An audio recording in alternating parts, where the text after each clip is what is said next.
Hello అండి, అందరికీ నమస్కారం. వెల్కమ్ టు తెలుగువారి రుచులు. నేను మీ హర్ష.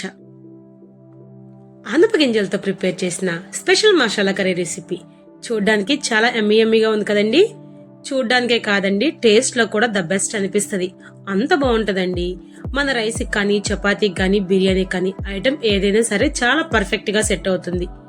ఇంతకు మీకు ఆనప గింజలు అంటే ఏంటో తెలుసా? అవి సేమ్ చిక్కుడుగాయలానే ఉంటాయి, కానీ చిక్కుడుగాయలు కాదండి.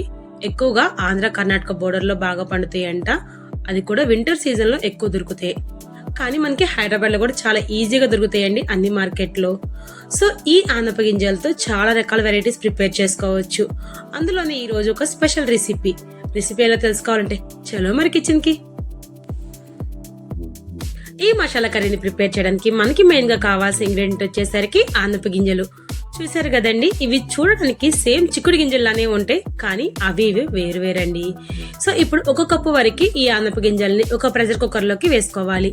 అందులోకి చిటికెడు పసుపు, అదే విధంగా ఒక అర స్పూన్ వరకు సాల్ట్ ని కూడా వేసుకోవాలి. ఇంకా వీటిలోకి ఒక హాఫ్ గ్లాస్ వరకు వాటర్ ని కూడా పోసుకోవాలండి. వాటర్ పోసుకున్న తర్వాత ఈ గింజలు వచ్చేసరికి ఫ్రెష్ వండి, ఇవేమి ఎండిపెట్టినవి కాదు. సో మనం ఎక్కువసేపు నానపెట్ట అవసరం లేదు. ఇమీడియట్ గా మనం రెండు విజిల్స్ వచ్చేంత వరకు మీడియం ఫ్లేమ్ లో పెట్టుకుని కుక్ చేసుకున్న తర్వాత స్టీమ్ పోయిన తర్వాత చెక్ చేస్తే చాలా పర్ఫెక్ట్ గా కుక్ అయిపోయినాయండి. కుక్ అయినాయో లేదో చెక్ చేస్తే ఇదిగోండి, టచ్ చేస్తే మనకి ఈ విధంగా ఉంటే సరిపోతుంది. వీటిని మనం డైరెక్ట్ గా కర్రీలో వేసేసుకోవచ్చు. ఇంకా గింజలు రెడీ అయిపోయినాయి కదండి. ఇందులో వచ్చిన వాటర్ కూడా మనం అలాగే కర్రీలో యూజ్ చేస్తాము, వేస్ట్ చేయకోకుండా. సో ఫైనల్ గా అయితే గింజలు రెడీ అయిపోయినాయండి. ఇంకా నెక్స్ట్ ప్రొసీజర్ దగ్గరకు వచ్చేసరికి ఈ కర్రీలోకి మనం 3 వరకు ఆలుని కట్ చేసుకుని యాడ్ చేసుకోవాలి. అదే విధంగా టమాటోని కూడా 1 వరకు తీసుకుని కట్ చేసుకుని రెడీ చేసుకుంటున్నామండి. ఇవి జస్ట్ గ్రేవీ పర్పస్ కోసం, కావాలంటే వీటిని మనం మిక్సీలో కూడా యాడ్ చేసుకోవచ్చు. ఇంకా ఇందులోకి 2 వరకు ఆనియన్స్ కూడా కట్ చేసుకుని తీసుకుందామండి. సో కావాల్సిన వెజిటేబుల్స్ అన్ని ముందే కట్ చేసుకుందాం. ఇంకా ఫైనల్ గా మనకు కావాల్సిన మసాలా దగ్గరకు వచ్చేస్తే ఇందులోకి మసాలా కోసం మనం కొంచెం అల్లం ముక్క, అదే విధంగా 1 స్పూన్ గసగసాలు, 2 స్పూన్ల వరకు ఇదిగోండి వేయించిన శనగపప్పు, 1 స్పూన్ ధనియాలు, 1 స్పూన్ జీలకర్ర, 2 పచ్చిమిర్చి, కొంచెం కొత్తిమీర, చెక్క లవంగాలు, అదే విధంగా వెల్లుల్లి, వీటన్నిటిని మనం ఎటువంటి ఫ్రై చేసుకోకుండా డైరెక్ట్ గా మిక్సీ జార్ లో యాడ్ చేసుకుంటే సరిపోతుందండి. వీటితోనే మనం మసాలా పేస్ట్ ని ప్రిపేర్ చేసుకుంటాం.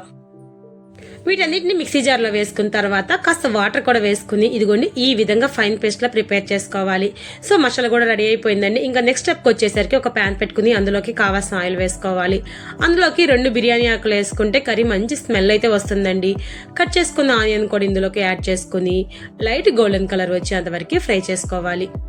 సో మనకి ఇక్కడ చూసారు కదండి, ఆనియన్స్ కూడా ఫ్రై అయిపోయింది. ఇంకా కట్ చేసుకున్న ఆలూస్ కూడా ఇందులోకి యాడ్ చేసుకోవాలి. అదే విధంగా టమాటోస్ కూడా ఇందులోకి వేసుకుంటున్నామండి. సో ఈ 2 వేసిన తర్వాత కొంచెం పసుపు, అదే విధంగా సాల్ట్ వేసుకుని ఒక 5 to 10 మినిట్స్ పాటు వీటిని మీడియం ఫ్లేమ్ లో పెట్టుకుని కుక్ చేసుకుంటే చాలా వరకు ఈ టమాటో గానీ ఆలు గానీ మంచిగా కుక్ అయిపోతాయి అన్నమాట. జస్ట్ సెమీ కుక్ అయిపోతే సరిపోతుందండి. ఈ ఆలు కానీ అదే విధంగా టమాటో కానీ మనకి ఆయిల్లోనే మగ్గిపోతాయండి. వీటిలో ఎక్స్ట్రా వాటర్ ఏమీ వేయవసరం లేదు. జస్ట్ లిడ్ తో కవర్ చేసుకుని ఒక 5 మినిట్స్ తర్వాత చెక్ చేస్తే చూసారు కదండి, మనకి ఈ ఆయిల్లో ఈ పొటాటో కానీ టమాటో వాటర్ రిలీజ్ అయిపోయి మనకి ఆలు చాలా వరకు మగ్గిపోయింది. జస్ట్ ఒక 60 to 70% వరకు ఆలు మగ్గిపోతే సరిపోతుందండి. ఇంకా ఇందులోకి మనం మసాలాను కూడా యాడ్ చేసుకోవాలి. ఆల్రెడీ మనం మసాలా పేస్ట్ ని ప్రిపేర్ చేసుకున్నాం కాబట్టి దాన్ని కూడా యాడ్ చేసేసుకుని ఇంకొకసారి బాగా కలిపేసుకుని ఇప్పుడు మళ్ళీ లిడ్ తో కవర్ చేసుకుని just 5 to 10 minutes medium flame లో పెట్టుకుని కుక్ చేసుకుంటే ఈ మసాలా కొన్న పచ్చి స్మెల్ అంతా పోతుందండి. అది మంచి గ్రేవీ స్ట్రక్చర్ లోకి వచ్చేస్తుంది. ఈ కర్రీలో ఫ్లేవర్ మొత్తం మనకి ఈ మసాలాను అదే విధంగా మనం ఉడికించుకున్న ఆనప గింజల్లోనే ఉంటదండి. సో మనకి ఈ మసాలా కూడా స్మెల్ అంతా పోయి చాలా పర్ఫెక్ట్ గా అయితే కుక్ అయిపోయింది. ఇంకా ఇందులోకి మనం ఆల్రెడీ బాయిల్ చేసి పెట్టుకున్న ఈ గింజలు ఉన్నాయి కదా, సో వాటిని కూడా డైరెక్ట్ గా వాటర్ తోనే యాడ్ చేసేసుకుంటున్నాం. వేసుకున్న తర్వాత ఇంకొకసారి బాగా కలిపేసుకోవాలి. మీరు తినే స్పైసీ లెవెల్ని బట్టి ఆల్రెడీ మనం పచ్చిమిర్చి వేసుకున్నాం కాబట్టి మీకు కావాలనిపిస్తే కొంచెం కారం కూడా వేసుకోండి. నేను చిటికెడు కారం కూడా వేసుకున్నాను. కారం ఎక్కువ వద్దు అనుకుంటే మనం వేసుకున్న పచ్చిమిర్చితోనే సరిపోతుందండి. సో ఇందులోకి ఇంకాస్త వాటర్ పోసేసుకొని ఇంకా లిడ్ తో కవర్ చేసుకుని కుక్ చేసుకుంటా ఉంటే మనకి మంచి గ్రేవీ స్ట్రక్చర్ వస్తుంది. మనకి కావాల్సిన గ్రేవీ కన్సిస్టెన్సీని బట్టి మనం స్టవ్ ఆఫ్ చేసుకోవడమేనండి ఫైనల్గా.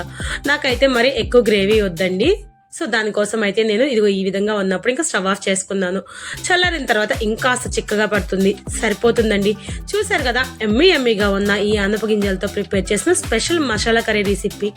తింటే మీరు మళ్ళీ మళ్ళీ వదిలిపెట్టరండి, అంత టేస్టీగా ఉంటుంది. ఇంత మంచి రెసిపీ చూపించిన మాకు ఒక లైక్ అండ్ సబ్స్క్రైబ్ చేయండి. మరిన్ని వీడియోస్ కోసం మా ఛానల్ని ఫాలో అయిపోండి.